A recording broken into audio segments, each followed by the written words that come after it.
तो आज मैं आपके लिए फिर से प्यारी सी कहानी लेकर आई हूँ, हाथी और दर्जी।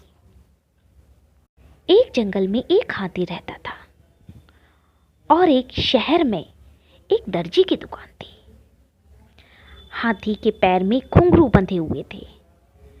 जब भी हाथी वहाँ से गुजरता था तो दर्जी उसे कुछ न कुछ जरूर देता था और बड़े रोज वो ऐसे ही कुछ न कुछ चीज़ें लेता, खाता और बड़े प्यार से रहता।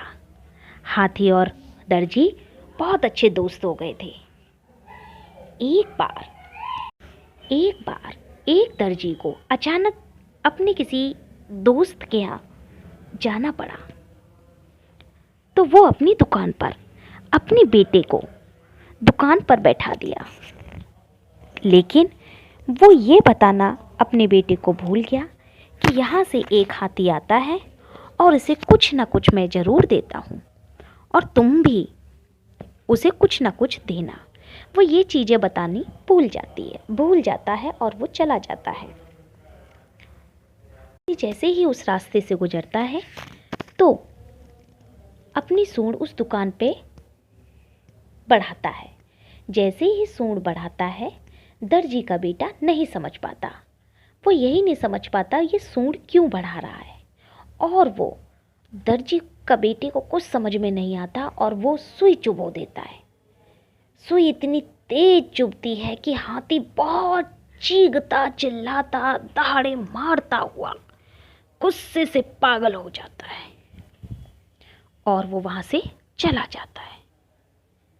लेकिन हाथी हमेशा सोचता है, हाथी के मन में आया कि ऐसा इसने क्यों किया, और वो गुस्से से परेशान हो जाता है। हाथी कहीं से कीचड़ भर लाता है, अपनी सूंड में इतना गंदा पानी भर के ले आता है और उस दर्जी के बेटे के ऊपर फेंक देता है। जैसे ही वो फेंकता है, उसकी गुस्से को शांत नहीं होता उसका गुस्सा, और वो फिर उसकी सारी दुकान को तोड़ देता है।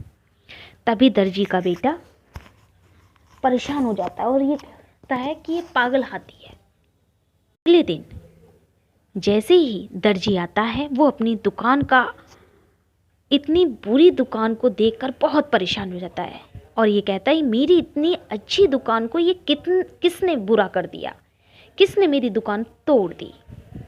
तो दर्जी के बेटे से वो पूछता है ऐसा किसने किया, तो वो सारी बातें बता देता है। दर्जी का बेटा अपने पुत्र को बहुत डांटता है। वो कहता है हाथी राजा मेरा बहुत प्यारा दोस्त था और तुमने उसके साथ ऐसा व्यवहार किया। दर्जी अपने दोस्त के पास जाता है और उससे हाथ जोड़ के माफ़ी मांगता है और उसका बेटा भी हाथ जोड़ के माफ़ी मांगता है। समझे बच्चों, हमें इस कहानी से ये शिक्षा मिलती है कि हमेशा हमें दूसरों को इज्जत देनी चाहिए, किसी के साथ बुरा व्यवहार नहीं करना चाहिए। अगर आपको मेरी कहानी अच्छी लगे तो प्लीज़ सब्सक्राइब करना।